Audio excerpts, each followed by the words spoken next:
Assalamualaikum warahmatullahi wabarakatuh, saudara-saudara sekalian. Hari pagi ini saya membuka prakongres pengembangan budaya Minahasa, merupakan salah satu daerah yang memiliki budaya lokal yang perlu kita kembangkan. Memang budaya-budaya lokal ini kita kembangkan sebagai bagian dari budaya nasional, dan itu kekayaan nasional kita, karena banyak nilai-nilai kearifan lokal yang sangat baik di dalam membangun semangat kita mengembangkan, memajukan negara, dan juga dalam rangka menjaga kerukunan ya nasional kita, seperti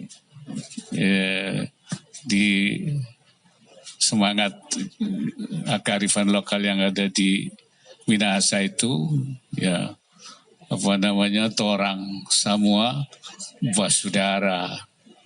Lalu di Batak itu Dalian Notolu, kalau di Daya itu Rumah Betang, kalau di Ambon sana Maluku itu Pelagen. Artinya semua ya membangun persaudaraan. Bahkan seperti tadi saya katakan, banyak hal-hal yang tidak bisa diselesaikan lewat penyelesaian politik, yuridis, bahkan lain-lain bisa diselesaikan dengan kearifan lokal. Contoh konkretnya di Papua, menyelesaikan konflik di Papua itu justru dengan bakar batu, sehingga persoalan bisa menjadi selesai. Itu kearifan lokal. Ini harus kita bangun. Jadi bukan hanya dilestarikan, tetapi dikembangkan, dirawat, kemudian juga nilai-nilainya diaplikasikan di dalam masyarakat. Bukan hanya di daerah, tapi juga secara nasional. Saya kira itu yang tadi saya tangkap. Barangkali itu. Izin Pak Wapres, Pak, saya Farida Pak dari MNC Pak. Pak, terkait acara nih Pak, bagaimana langkah pemerintah agar menguatkan budaya lokal seperti halnya kebudayaan Minahasa ini Pak, terutama untuk kepentingan nasional. Sekarang ini kan juga menjelang pemilu Pak, di mana agar kebudayaan yang ada di daerah atau kearifan lokal ini bisa untuk menguatkan daerah, untuk menguatkan bangsa agar tidak terpecah belah Pak. Ya justru itu untuk menjaga kerukunan itu saya bilang ada 4 bingkai ya, yaitu bingkai politis. Bingkai politis itu Undang-Undang Dasar Pancasila, Undang-Undang Dasar 45, NKRI, ya Bhinneka Tunggal Ika, itu bingkai politisnya, itu sudah secara nasional kita. Tapi ada juga yang memagarinya itu melalui bingkai yuridis, aturan-aturan supaya tidak terjadi. Ya, termasuk di dalam pemilu itu kan ada aturan-aturan yang memagari supaya tidak terjadi konflik-konflik. Tapi ada juga bingkai teologis, yaitu teologi kerukunan. Ya, paham keagamaan yang tidak membawa paham konflik, tapi kerukunan. Nah, yang keempat yang sangat penting juga yaitu kearifan lokal. Nah, budaya daerah yang memiliki kearifan lokal itu yang harus kita jaga di mana-mana, sebab semua mengajarkan rukun, baik di Danian Notolu maupun Torang Bersaudara, Pela Gandung, maknanya itu adalah menjaga kerukunan. Nah, kalau kebudayaan lokal ini kita jadikan sebagai sesuatu bingkai yang menjaga, sehingga saya kira dalam pemilu pun tidak akan bahkan justru bisa menyelesaikan, mencegah terjadinya konflik kalau itu kita pegang betul-betul. Nah, inilah makanya perlu dikembangkan seperti yang dikembangkan oleh Minahasa ini. Memang budaya ini harus dihidupkan, bukan hanya dilestarikan. atau hanya dijaga begitu saja, tapi tidak, nilainya tidak hidup, tapi menghidupkan nilai-nilai itu. Itu saya kira yang penting. Ya, saya Deska dari Antara, Pak. Masih soal toleransi. Dalam 3 hari terakhir ada peristiwa pembakaran Al-Quran di Belanda dan juga penyobekan Al-Quran di Belanda dan juga di Swedia. Dan ini dikhawatirkan dapat memicu gerakan anti toleransi, termasuk juga Islamofobia. Apakah ada langkah konkret dari pemerintah Indonesia terkait hal ini atau ada apa usulan dari pemerintah bagaimana untuk mencegah hal tersebut bisa meluas ke negara-negara lain? Terima kasih. Ya, saya kira Indonesia selalu mengambil sikap untuk meredam bila mana terjadi potensi konflik. Ini pemerintah sudah membuat nota politik ya tentang peristiwa ini dan akan memanggil duta besarnya. Sebab memang peristiwa itu bisa memicu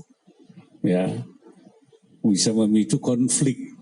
Bahkan kalau kita tidak bisa menjaganya, itu bisa potensi konflik itu bisa melebar atau terjadi di berbagai negara lain. Nah ini oleh karena itu ini yang tidak disadari, ini potensi bisa membawa, karena itu sikap permusuhan. Ya, karena itu apalagi itu tindakan, ucapan pun sebenarnya harus dijaga. Itulah yang tadi saya bilang, teologi kerukunan. Teologi kerukunan itu narasi-narasinya juga tidak boleh dalam menyampaikan paham keagamaannya itu kemudian menimbulkan konflik. Dijaga. Nah ini lagi tindakannya. Jadi saya kira tidak betul kalau itu merupakan kebebasan berekspresi, kemudian orang boleh seenaknya tanpa mementingkan hak orang lain, pihak lain. Nah itu sesuatu yang bisa menimbulkan akibat itu yang kita harus jaga, yang harus kita bukan saja di negara kita, tapi juga di negara lain. Di negara kita alhamdulillah kita sudah bisa ya selalu menjaga, dan itu disebut sebagai penodaan agama. Oleh karena itu bagi kita cegah penodaan agama itu. Harus kita beri sanksi supaya tidak terjadi dan menimbulkan konflik.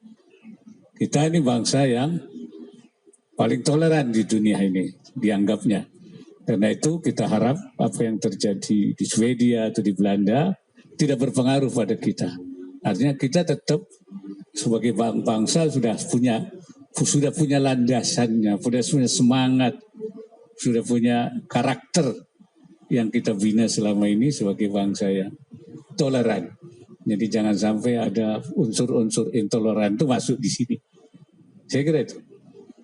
Pak, selamat siang Pak. Saya Ardito dari Kompas.com Pak. Ingin bertanya soal isu lain nih Pak. Ini kan sekarang sebentar lagi akan ada Kongres PSSI ya Pak ya. Tentang sepak bola ini Pak. Ini kan 2 menteri di kabinet, Pak Erick Thohir dan juga Pak Zainuddin Amali, Menteri BUMN dan Menpora ikut berkontestasi Pak sebagai calon ketua dan wakil ketua. Nah keterlibatan kedua beliau ini dikhawatirkan oleh beberapa pihak ini sebagai bentuk campur tangan pemerintah begitu Pak terhadap PSSI. Ini tanggapan dari Pak Wapres bagaimana nih Pak? Lalu juga harapannya seperti apa sih dengan keputusan 2 menteri ini untuk maju sebagai calon ketua dan wakil ketua PSSI? Terima kasih Pak. Kalau intervensi saya kira pemerintah tidak ada untuk melakukan intervensi. Tetapi ketika dia itu mencalonkan, itu yang harus penting bahwa itu ada larangan dari organisasi bola itu FIFA. Ada larangan dari FIFA atau juga ada larangan dari PSSI sendiri. Apa ada larangan apa tidak? Kalau tidak ada larangan berarti ya tidak ada masalah. Dan juga dapat izin dari atasannya, dari presiden. Jadi dia harus tidak melanggar aturan FIFA, tidak melanggar aturan PSSI, dan harus memperoleh izin dari presiden. Nah sepanjang tidak ada yang dilanggar, saya kira tidak ada masalah menurut saya. Ya, dengan catatan memang pemerintah tidak akan melakukan intervensi, hanya mendorong supaya sepak bola kita itu maju. Itu saja. Ya, supaya sepak bola kita itu jangan terus tidak maju-maju, kalah terus. Jadi harus dicari apa salahnya. Semua pelatih yang hebat-hebat didatangkan, tapi apa betul orang Indonesia itu tidak punya potensi? Saya belum yakin. Ya, belum yakin bahwa kita tidak punya potensi. 274 juta itu masa nggak ada yang punya. Nah, mungkin ini yang perlu digali lagi, bagaimana mencari bibit-bibit unggul, talenta. Nah, itu sebenarnya yang sedang kita dengan DBON itu, yaitu Desain Besar Olahraga Nasional. Kita ingin menumbuhkan talenta dan kemudian membangun supaya dia menjadi atlet yang berprestasi. Berkali ya.